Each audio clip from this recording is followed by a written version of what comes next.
dipersembahkan oleh Luak hitam baru, nggak kemanisan, mantap! Selamat malam para pemirsa, ketemu lagi di Hot Room dengan saya Hotman Paris. Beberapa tahun belakangan ini karena saya sudah sukses sebagai pengacara, saya sering memberikan nasihat kepada generasi muda bahwa salah satu teknik untuk sukses adalah harus berani membangun nyali. Tapi kali ini ada putra Indonesia yang nyalinya kelewatan. Bayangkan seorang sarjana matematika bisa traveling ke luar negeri ratusan kali, ikut di lembaga di seminar-seminar internasional, membuat penelitian yang hasilnya palsu. Sarjana matematika berani tampil di Denmark, ikut dalam seminar tentang fenomena, tentang ilmu kesehatan. Bahkan dalam waktu dekat akan berangkat ke Jepang tentang cuci darah. Sarjana matematika. Ternyata semua yang dilakukan, yang dipresentasikan di seminar hanyalah hasil AI. Apa bukankah itu suatu prestasi yang hebat atau suatu kriminal yang hebat? Inilah Hot Room, riset fiktif, goreng integritas penelitian.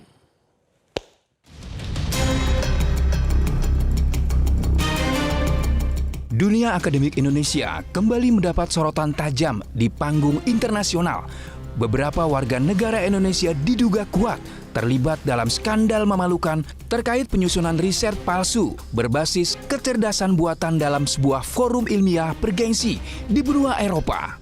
Kasus manipulasi ini pertama kali mencuat setelah diungkap secara terbuka oleh WOD Dwi Daningrat, seorang peneliti kedokteran klinis dari Universitas Oxford yang turut hadir sebagai peserta dalam konferensi tersebut. Berdasarkan temuan di lapangan, terdapat sejumlah manipulasi mencolok yang memicu tanda tanya besar di kalangan ilmuwan global yang hadir. Temuan skandal ini pun memicu keprihatinan yang sangat luas di kalangan akademisi. Praktik curang tersebut dinilai telah melanggar batas integritas keilmuan sekaligus berisiko besar mencoreng reputasi akademik peneliti Indonesia di mata dunia internasional.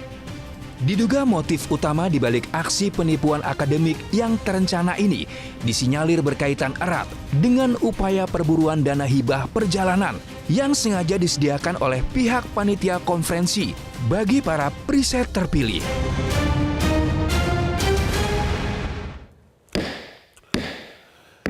Para pemirsa, banyak follower saya bertanya, Hotman itu kenapa terus hidupnya energetik, seolah-olah tidak pernah tidur. Kalau lihat akunnya jam 4 subuh udah bangun.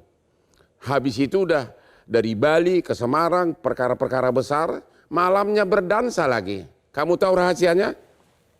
Kopi luwak hitam premium. Sebelum kau kerja, usahakanlah minum kopi.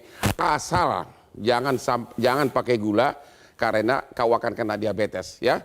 Kopi luwak hitam premium itulah yang membuat saya sehat, segar dan siap tempur dalam keadaan apapun. Aman di lambung. Ibu WOD, halo melalui Zoom. Halo. Halo Pak. Ibu sekarang lagi posisi di Oxford ya, di Inggris ya? Iya betul, di Oxford. Saya dulu sering ngantar ya, 3 betul, anak Pak. saya ke sana untuk summer school. Oke, bisa Ibu ceritakan bagaimana Ibu bisa menangkap ada putra Indonesia tampil dengan yakin diri di seminar internasional. Bisa gimana? Kejadiannya bagaimana, Bu? Ya, terima kasih Pak Hotman. Jadi sebenarnya untuk kronologi lengkapnya sudah banyak saya sampaikan di sosial media, namun saya coba singkat kembali. Jadi sebenarnya ISPPD ini singkatan dari International Society for Pneumonia and Pneumococcal Disease. Jadi ini merupakan ajang dari society-nya para ahli di bidang pneumonia dan juga penyakit pneumokokal untuk bertemu dan berbagi hasil penelitiannya. Untuk ISPPD sendiri itu dilaksanakan 2 tahun, setiap 2 tahun sekali untuk penelitian, berbagi penelitian di 2 tahun terakhir from the last ISPPD gitu ya. Pada saat karena ISPPD juga merupakan selain ajang berbagi riset, ISPPD juga merupakan ajang reuni seperti itu dengan peneliti-peneliti dunia ataupun kolaborator-kolaborator di seluruh dunia seperti itu. Nah, karena kami dari Indonesia, secara natural sangat ingin tahu siapa saja peserta kali ini dari Indonesia yang akan berbagi risetnya di ISPPD 14. Kemudian ini berawal dari platform ISPPD yang kami search Indonesia di situ. Kemudian ada 4 nama yang menarik perhatian sebenarnya. Kenapa ini menarik perhatian? Karena 4 nama ini berafiliasi atau terkoneksi dengan 4-5 abstrak sebagai first author, yang mana ini sebenarnya tidak lazim tapi sangat mengagumkan seperti itu. Jadi ini memancing rasa ingin tahu kami penelitian-penelitian seperti apa yang dilaksanakan sampai bisa mengumpulkan 4-5 abstrak seperti itu. Sehingga kami membaca lebih dalam poster-posternya dan juga menyaksikan presentasinya dan melihat ada kejanggalan-kejanggalan seperti itu. Ya, ternyata dia backgroundnya orang Indonesia itu yang tampil di seminar itu katanya sarjana matematik tapi bicara tentang dunia kedokteran, begitu?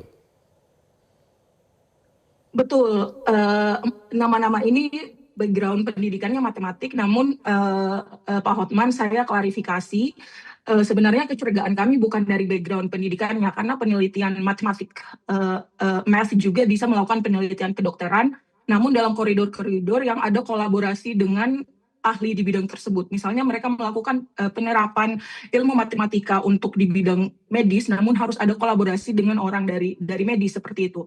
Dan yang membuat kami, salah satu yang membuat kami menganggap ini ada kejanggalan, tidak ada sama sekali kolaborator medis dan juga tidak ada sama sekali kolaborator lokal seperti itu di lokasi-lokasi penelitian yang mereka sampaikan di poster-poster dan presentasinya, Pak Hotman. Apa benar bahwa apa yang dia utarakan di pertemuan tersebut, ilmiah tersebut, semua bersumber dari AI? Sumber penelitiannya AI sebenarnya atau bagaimana? Sebenarnya secara hukum, karena saya bicara sama Pak Hotman yang dari hukum ya, sebenarnya akan sangat sulit untuk membuktikan apakah poster-poster tersebut merupakan hasil AI. Makanya dari postingan-postingan saya juga, saya bilang ada fabrikasi dan atau penggunaan AI. Kenapa saya bilang seperti itu? Karena ada kejanggalan-kejanggalan yang menunjukkan hal-hal tersebut seperti ketidaksinkronan antara metode dan juga hasil penelitiannya, kemudian ada data-data yang terlalu sempurna seperti itu untuk yang ditampilkan dalam bentuk grafik, kemudian ada hal-hal yang berhubungan dengan ilmiah dari bidang pneumonia dan pneumococcal disease yang tidak sesuai dengan fakta ilmiah yang ada, kemudian lokasi-lokasi seperti tadi yang saya sampaikan. Namun untuk dugaan untuk pembuktian secara hukum AI ini memang akan sangat sulit dibuktikan, namun indikasi kuat ke arah situ. Makanya pada saat postingan sosial media juga saya sampaikan fabrikasi data dan atau AI berdasarkan hasil AI seperti itu. Jadi akhirnya Ibu percaya bahwa ada orang Indonesia tampil di forum internasional tapi risetnya adalah fiktif, begitu?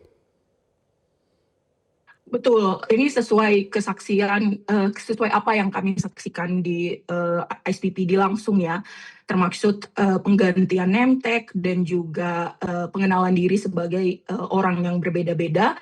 Namun kami tidak langsung melaporkan sebenarnya Pak. Kami mendalami lebih lanjut, bertanya dengan rekan-rekan yang lain, meminta pertimbangan, kemudian memastikan status kepesertaan mereka di ISPPD tersebut dengan panitia seperti itu. Terima kasih Bu. Sementara dari Pak Agus ya, dari Lembaga Resmi Peneliti Indonesia ya, bisa Anda ceritakan kejadian ini? Ada apa yang Anda tahu? Jadi memang penggunaan AI untuk riset ini sangat berkembang di berbagai aplikasi, di berbagai penerapan dan juga di berbagai negara. Sehingga di berbagai organisasi internasional kita sedang melakukan pengaturan bagaimana AI ini dapat dimanfaatkan, batasan-batasan mana yang boleh. Enggak, khusus kasus ini dulu, pelakunya ini. Ya. Anda dengar apa tentang kasus ini? Apa yang Anda dengar? Ya. Siapa orang ini gitu loh, berani tampil, katanya udah ratusan kali ke dunia internasional, padahal semuanya penelitian dia fiktif. Jadi terkait kasus ini, kami dari BRIN bersama dengan Kementerian Dikti-Saintek menyusun tim investigasi bersama untuk mendalami kasus ini dan kemudian mencari data-data yang lebih akurat lagi karena nama-nama yang masuk di dalam koautor dari publikasi ini belum sepenuhnya terverifikasi. Sehingga kami mengumpulkan data. Tapi benar katanya dia sarjana matematika dari UNJ, Jogja ya, S2 ITB matematika, tapi berani tampil ke dunia internasional di forum-forum tentang dunia medis. Terakhir fenomena. Bahkan katanya mau tampil dia tentang cuci darah di Jepang. Menurut Bapak itu hebat atau jenius ya? Jadi kalau kita ingin melihat konsistensi dari publikasi seseorang, maka kita perlu melihat rekam jejak digital publikasi atau scientific activity dari orang tersebut. Orang ini tidak ada? Yang kami lihat saat ini, baik itu dari Scopus ID, kemudian dari Google Scholar, sangat minim sekali untuk membuktikan bahwa orang-orang tersebut mempunyai rekam jejak yang cukup untuk bisa... Jadi dari lembaga Bapak sudah yakin bahwa memang orang ini memang melakukan riset fiktif, berani tampil ke dunia internasional, dapat uang transport, dapat uang penginapan, dapat honor, dan katanya sudah ratusan kali ke luar negeri. Benar nggak, John? Itu menurut pengakuan yang bersangkutan. Menurut pengakuan yang bersangkutan? Di media sosialnya. Waduh, itu orang punya nyali. Saya pengen kenalan sama dia, itu lagi di hot room.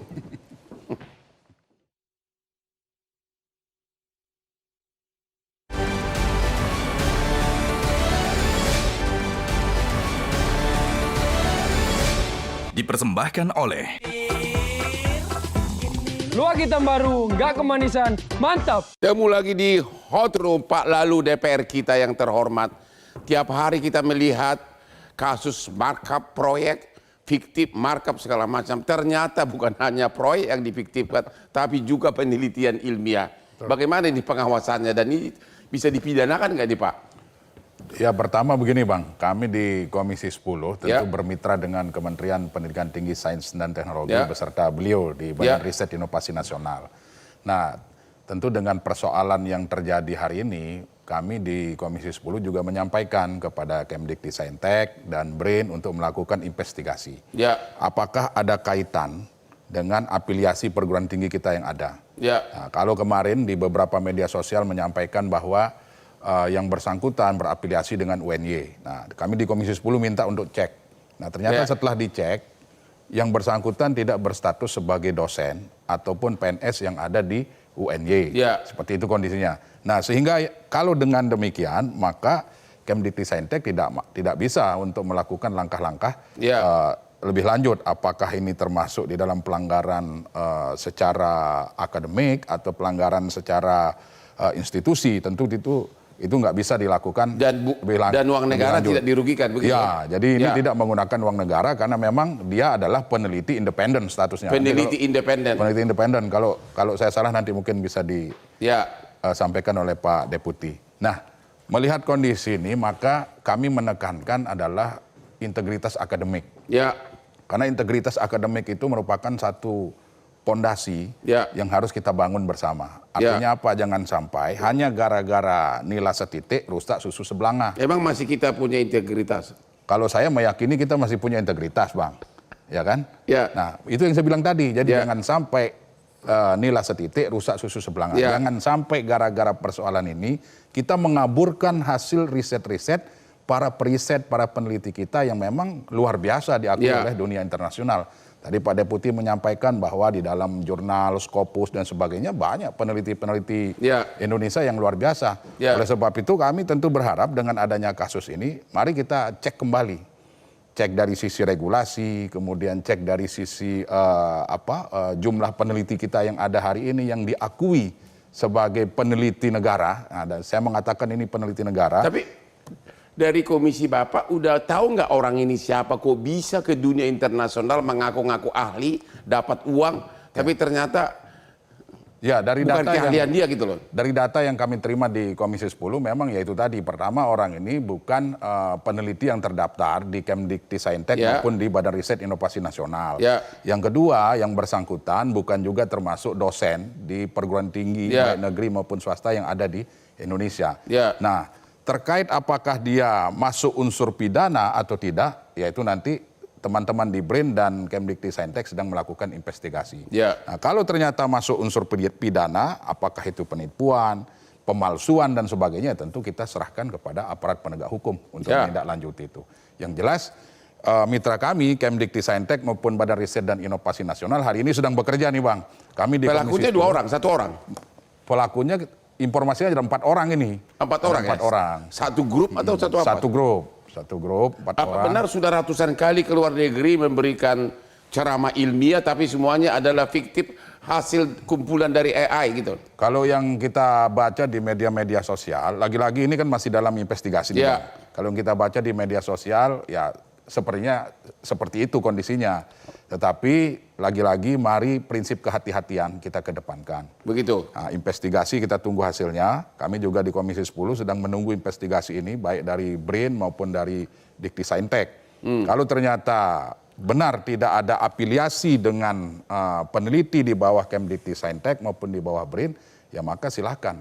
Apakah UNY yang hari ini tercemarkan namanya misalnya, hanya gara-gara disangkut pautkan dengan yang bersangkutan, ya monggo mau dilapor secara nggak apa-apa pidana. juga kalau DPR tetap bertindak, karena biar bagaimanapun kan itu mencemarkan nama Indonesia kan di luar. Oh iya, kita pasti. pengen tahu gitu. Aku kagum sama dia jujur aja.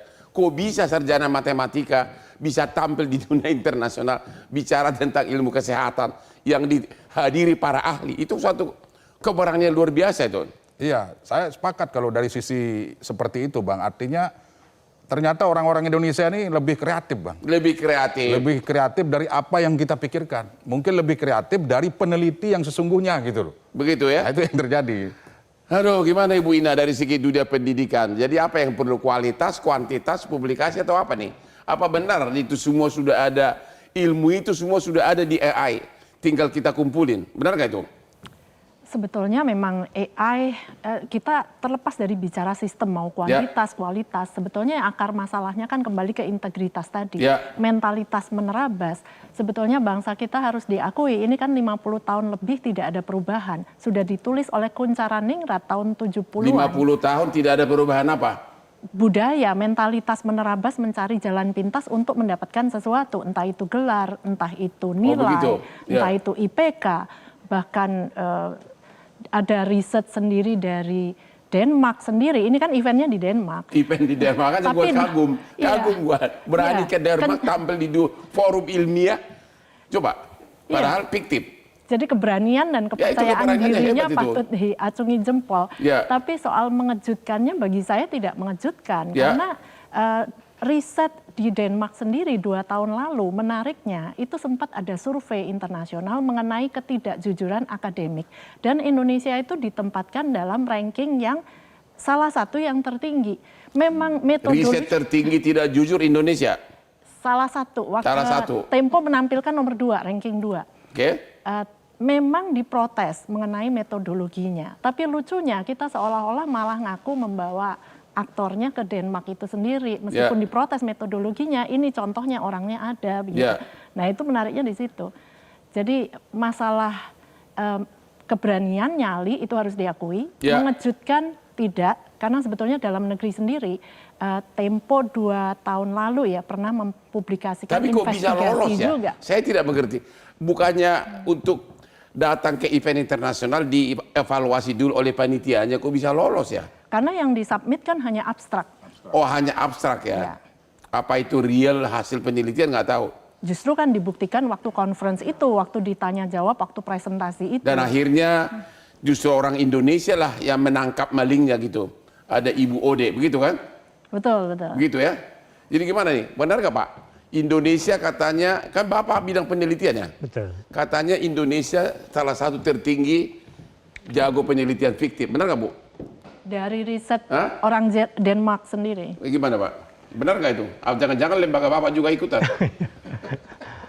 Ya tentu memang ketika kita melakukan publikasi, tidak melulu kita mementingkan kuantitas, tetapi kualitas dari publikasi ilmiah itu menjadi sangat penting sekali untuk kita targetkan. Dan saat ini pemerintah tidak mengejar ke target kuantitas atau jumlah publikasi, tapi kualitas ini yang paling penting. Tapi kok nggak di lembaga Bapak tidak bersuara tentang skandal ini?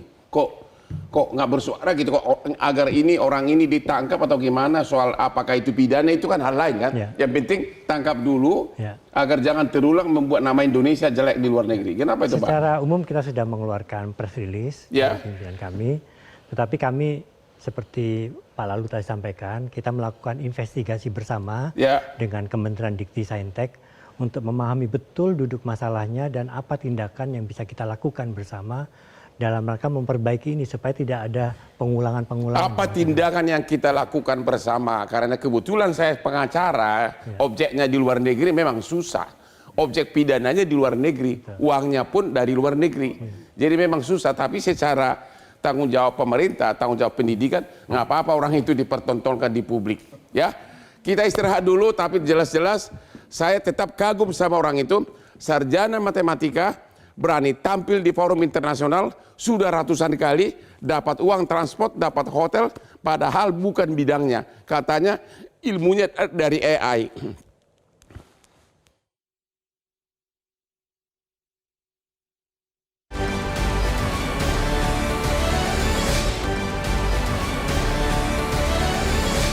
Dipersembahkan oleh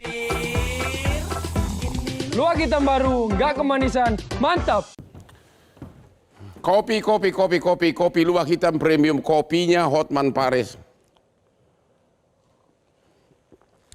Saya akui, kalau kita awali minum kopi sebelum bekerja, memang benar-benar konsentrasinya dan energinya lebih konsentrasi. Saya tadi pagi bangun jam 3, saya tiap pagi renang jam 4, selalu minum kopi. Saya sama dengan mantan klien saya Prabowo, ya. Dan kamu tahu, habis dari sini, saya masih akan mengunjungi klub saya, berdansa sampai jam 3 pagi. Makanya kopi luwak hitam premium. Kalau mau sukses, energi, contoh saya. Buktinya apa? Punya banyak mobil mewah di garasi. Kopi luwak hitam premium. Ya.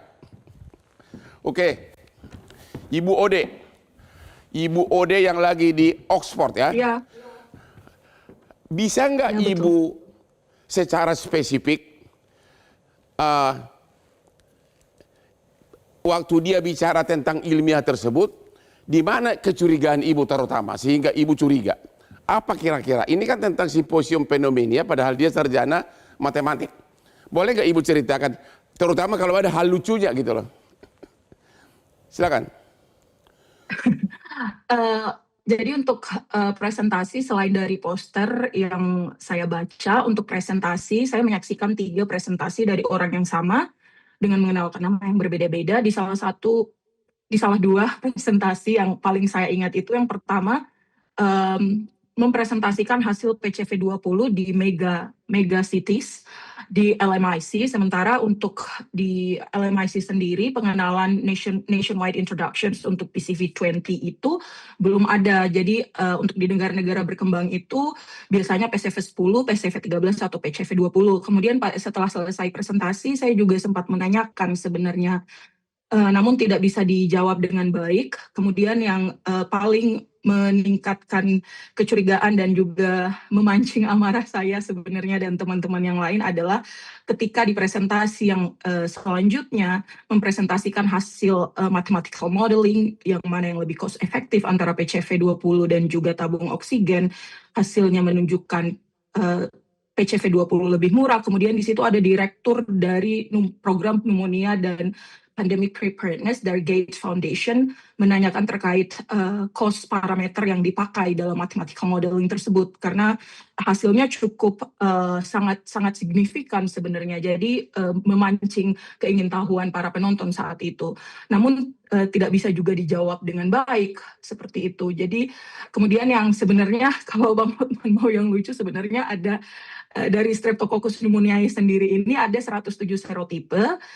Namun peneliti ini mempresentasikan hasil serotipe 0, yang mana tidak ada serotipe 0 dalam Streptococcus pneumoniae. Penamaannya itu dimulai dari serotipe 1, 2, 3, 6A, 6B seperti itu. Jadi Ibu melihat dia total tidak ada background ilmu kedokteran begitu, tapi dia berani tampil di forum internasional. Ibu melihat begitu? Betul, tidak ada background medis sama sekali. Namun sekali lagi Pak Hotman ya, bukan, kalau dari saya pribadi bukan dari segi background pendidikannya apakah dia background matematik. Karena yang memiliki background pendidikan matematik juga sebenarnya bisa melakukan penelitian di bidang kedokteran dan medis. Namun seperti tadi yang saya bilang harus ada kolaborasi dengan yang si empunya ilmu, yang ahlinya seperti itu di bidang itu, tidak bisa berjalan sendiri seperti itu. Terus sesudah dia turun dari panggung, ibu temuin lagi nggak orang itu? Kamu dari mana sih? Ada nggak dialog ibu? Terus dia jawab apa? Betul, saya temui langsung orangnya. Saya kemudian meminta diperlihatkan poster-poster yang mereka tampilkan yang di-print dalam bentuk kertas ukuran HVS or slightly larger than that, tapi dalam bentuk kertas biasa seperti itu yang sangat menarik perhatian sebenarnya. Kemudian saya menanyakan summary dari poster-poster tersebut, menanyakan cara membaca grafik, arti dari penelitian-penelitian data yang didapatkan, namun tidak mampu dijawab dan hanya refer ke leader mereka yang membuat seluruh 19 poster tersebut diakui dibuat oleh satu orang seperti itu. Apa motivasi dia apa benar bahwa dia setiap ikut seminar terbang begitu dapat duit berapa juta dia dapat dari panitia, dan kenapa bisa percaya sama peneliti dari Indonesia? Sebenarnya saya tidak bisa memberikan komentar untuk konferensi lain yang bisa saya berikan untuk SPPD 14. Untuk SPPD 14, 4 nama ini mendapatkan travel grants yang semuanya itu ditanggung biaya perjalanan, kemudian akomodasi, makan, dan juga pendaftaran untuk mengikuti konferensi tersebut yang cukup mahal, itu ditanggung oleh organizer. Nah, saya memastikan terlebih dahulu ke panitia apakah keempat nama tersebut mendapatkan travel grants, dan ternyata keempat nama tersebut mendapatkan travel grants. Namun di presentasi mereka disampaikan oleh satu orang saja, namun 4 nama yang mendapatkan travel grants. Terkait motivasi, saya tidak bisa memberikan pernyataan untuk motivasi apa di balik mereka melakukan itu semua. Namun itu yang bisa saya sampaikan. Keempat nama ini mendapatkan travel grants dari organizer. Katanya waktu dipanggil namanya, dia pakai nama-nama yang berbeda, yang semula nama ininya belum diganti, kemudian diganti namanya. Itu benar itu kejadian begitu? Gimana Bu ceritakan? Betul, itu terjadi di depan saya Pak Hotman. Jadi dia mengganti name tag dari nama Riana Dwi Kurniawati, kemudian mengganti namanya ke name tag yang Dimas Fajar Prasetyo. Saya menyaksikan langsung di depan saya dan sempat saya cek langsung name tag-nya, saya agak tarik name tag-nya untuk memastikan nama tersebut atas Dimas Fajar Prasetyo yang tercetak dalam name tag tersebut, dan menanyakan langsung ke si pemakai name tag tersebut namanya siapa, dan dia menjawab bahwa nama dia Dimas Fajar Prasetyo, seperti itu. Ibu sebagai peneliti level internasional, apa Ibu melihat bahwa otak orang Indonesia itu jiwa koruptifnya sudah begitu canggih? Gimana pandangan Ibu? Jiwa koruptifnya sampai sarjana matematika mau tampil di luar negeri bicara tentang kedokteran hanya untuk mendapatkan uang transport, uang hotel, dan jalan-jalan ke luar negeri. Menurut Ibu gimana? Apa memang sudah terlalu jiwa koruptif jiwa orang Indonesia ini? Coba sih, Ibu kan peneliti nih, pengen tahu jawabannya dulu. Pak Hotman itu pernyataannya cukup kuat ya. Namun saya yakin banyak, karena saya juga bekerja dengan peneliti Indonesia. Saya juga dulu bekerja sebelum di Oxford, bekerja selama sekitar 5-6 tahun di Indonesia sebagai peneliti. Saya sangat yakin banyak peneliti-peneliti yang berintegritas di luar sana. Namun memang ada saja oknum-oknum yang memanfaatkan celah-celah di konferensi-konferensi seperti ini untuk mendapatkan benefit-benefit yang bisa didapatkan dengan menyampaikan penelitian. Hal ini yang sebenarnya memancing amarah kami, karena ini merupakan perampasan yang bisa jadi perampasan kesempatan-kesempatan yang bisa dimanfaatkan oleh peneliti-peneliti yang sebenarnya seperti itu. Ibu sendiri sekarang udah berapa tahun di Oxford dan posisi apa di sana sebagai peneliti juga? Saya di Oxford sejak tahun 2022 menempuh pendidikan doktoral di bidang clinical medicine di Nuffield Department of Medicine. Kemudian sekarang lanjut di grup yang sama di Center for Genomic Pathogen Surveillance, meneliti tentang genomics dan data science. Ibu cepat pulang lah biar kita perbaiki negara kita ini. Baru aja kasus MBG, Ibu udah lihat di TV kan? Ya, ternyata fiktif bukan hanya MBG, tapi juga penelitian pun difiktifkan. Temu lagi di Hot Room.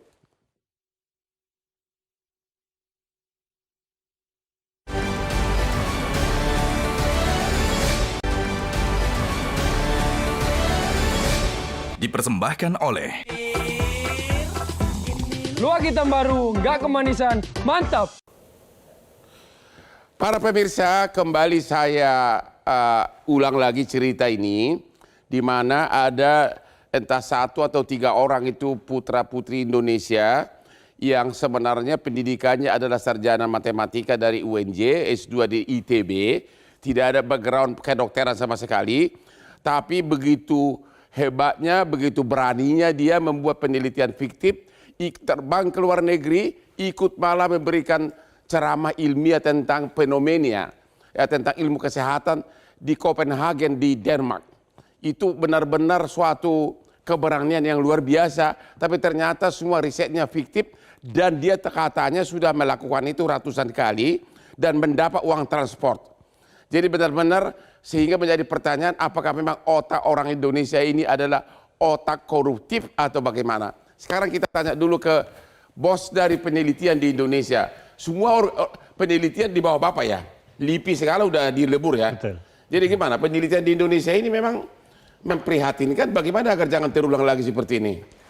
Yang pertama penguatan etik riset di Indonesia. Ya. Jadi sesuai dengan Undang-Undang 11 tahun 2019 Ya. bahwa semua kegiatan penelitian, pengembangan, pengkajian, penerapan itu wajib sesuai dengan kode etik keilmuan. Ada sanksi pidananya nggak? Tidak diatur. Nggak ada? Tidak diatur, tapi ada sanksinya yang diatur oleh Komisi Etik Bidang Ilmu tersebut. Sanksi apa itu? Ya diatur oleh Komisi Etik tersebut. Ya, Komisi Etik kan berarti tidak ada sanksi pidana. Betul, betul.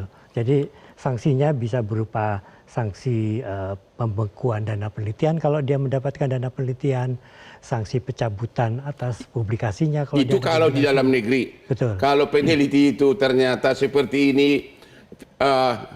berkelana di luar negeri, gimana? Nggak punya jurisdiksi dong? Ada beberapa nama yang diindikasikan dicantumkan tanpa seizin yang bersangkutan. Apabila nanti yang bersangkutan nanti kita investigasi merasa keberatan, dia bisa melaporkan keberatan. Tapi apakah untuk pendidikan masyarakat, walaupun sanksi pidananya tidak ada, bukankah sebaiknya lembaga Bapak memanggil dia bila perlu mempublikasikan perbuatannya? Bagaimana Pak? Ya, oleh karena itu kami sedang melakukan investigasi bersama. Begitu ya? Nanti kita laporkan ke DPR karena memang ini sudah permintaan. Silakan Pak, dan saya dengan sukarela jadi pengacara Bapak untuk kasus ini. Pak DPR gimana? Agar jangan terulang lagi seperti ini gimana? Ya tentu melihat kejadian ini kami meminta kepada Kementerian Pendidikan Tinggi, Sains dan Teknologi bersama dengan BRAIN untuk pertama investigasi dilakukan dengan hati-hati. Ya. Nah, kenapa saya bilang hati-hati Bang? Karena tidak menutup kemungkinan apa yang diakui itu juga benar terjadi. Ini sekali lagi tidak menutup kemungkinan. Ya. Artinya dia berafiliasi dengan kampus misalnya. Ya. Nah, oleh sebab itu di beberapa kesempatan, bahkan terakhir kemarin waktu rapat dengan Menteri saya sampaikan, Pak Menteri tolong jangan ditutup-tutupi. Karena ini Menteri mana? Pendidikan? Mendikti Saintek. Oh, Dikti, bukan yang mantan, Tinggi. bukan ya?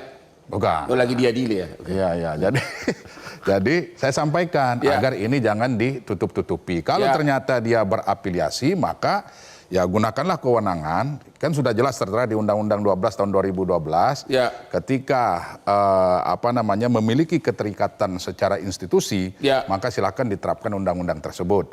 Baik sanksi administratif maupun sanksi-sanksi lain yang diberikan. Kalau independen gimana sanksinya? Nah, kalau independen, berarti kalau misalnya dia independen, artinya terlepas dari afiliasi kampus, maka jika kampus keberatan, rusak namanya, ya silahkan melapor kepada aparat penegak hukum. Tapi sampai sekarang nggak ada sanksi pidana ya? Nah itulah yang sedang kita tunggu. Makanya kami di DPR minta supaya investigasi ini harus segera. Sampaikan kepada masyarakat, seterbuka-terbukanya gitu kan.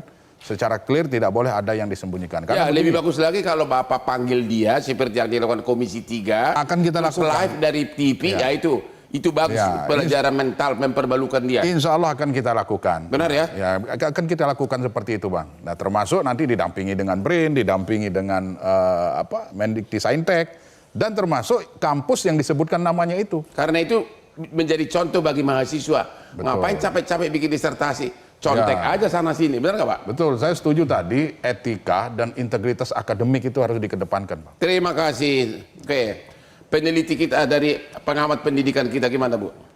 Aku tadi lihat Ibu kayak artis dari tadi. Gimana Bu? Silakan Bu. Ya, saya setuju. Masalahnya kita selama ini terlalu memuja gelar, memuja nilai, memuja IPK. Tapi kita lupa selalu menempatkan integritas itu di atas nilai. Nah, ini masalahnya. Dan mentalitas menerabas itu cikal bakal dari mental koruptif tadi. Sedangkan mendidik karakter itu startnya dari bawah, tidak hanya di pendidikan tinggi.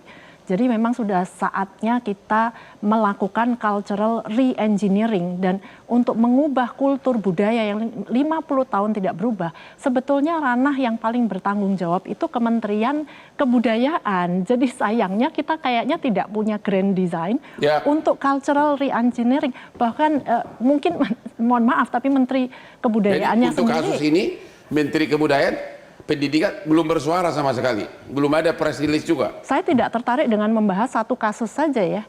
Tapi karena masalah integritas itu PR besar kita yang tadi mentalitas menerabas, tidak hanya di jalan aja kita lihat orang menerabas. Oke. Ya. Bu Ode masih ada?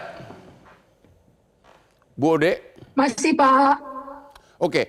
Ya, apa saran Ibu untuk dunia pendidikan dan penelitian di Indonesia? Apa yang harus fatal, harus diperbaiki segera? Silakan Bu. Ibu itu kan sudah mainannya di Oxford. Ya, coba silakan Bu. Menurut pengalaman saya sebaiknya ada beberapa langkah-langkah sebenarnya yang ingin saya sarankan Pak jika berkenan pemerintah. Ya, yang pertama menurut saya pengurangan birokrasi riset. Banyak peneliti itu yang menghabiskan waktu untuk administrasi, pelaporan yang sebenarnya tidak sesuai dengan ritme riset seperti itu. Kemudian memperbaiki ekosistem dan sistem evaluasi riset sendiri, tidak mengutamakan kuantitas namun juga kualitas, kemudian indikator beragam yang dipakai untuk melihat kualitas publikasi, sitasi yang wajar, seperti itu. Kemudian dari segi landasan hukumnya juga harus ada hukum yang koordinatif antara lintas lembaga di Indonesia sehingga memperbaiki untuk streamlining pengajuan izin, etik penelitian, dan alat dan bahan yang dibutuhkan oleh peneliti Indonesia yang harus mengimpor dari luar negeri seperti itu. Mungkin seperti satu pintu untuk perizinan etik dan juga mengutamakan ada notis-notis untuk bahan dan alat penelitian yang membutuhkan cold chain atau bahan cepat rusak seperti itu. Sehingga untuk menghindari penelitian-penelitian yang terhambat hanya karena alasan birokrasi seperti itu, Pak Hotman. Ibu sudah sekian lama belajar di Oxford, kapan pulang untuk mengabdi kepada tanah air? Pulang aja Bu. Kebetulan jabatan ketua MBG lagi kosong pulang, Bu. Kenapa? Kalau dibutuhkan insya Allah pulang, Mbak. Kalau dibutuhkan insya Allah pulang, Pak. Begitu ya? Oke, status Ibu sekarang di sana beasiswa atau Ibu dapat gaji di sana? Statusnya sekarang mendapatkan gaji di sini dan juga mendapatkan saya ada penelitian juga dengan pihak di Indonesia. Oke, terima kasih Ibu, terima kasih semua narasumber. Ibu Ode dari, biar para pemirsa tahu, Ibu Ode ini lagi ada di Oxford. Dialah yang menemukan ada pemberi ceramah ilmiah kedokteran dari Indonesia. Ternyata dia hanya sarjana matematik, tidak punya background kedokteran, dan apa yang diceramahkan itu banyak diambil dari AI. Oke, demikianlah akhir dari diskusi kita malam ini. Jangan lupa ketemu di Hot Room setiap hari Rabu jam 9 malam. Silakan Pak, silakan. Ya.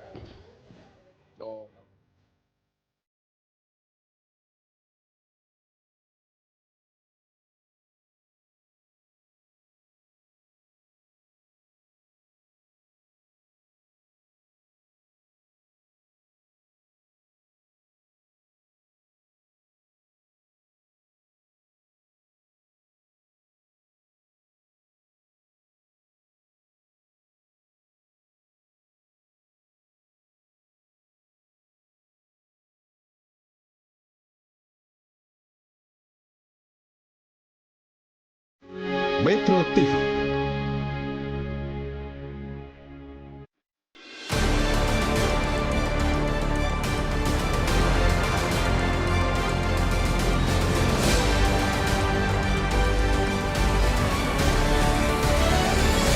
Jelajahi cara baru mendapatkan informasi. Download Metro TV Extend sekarang.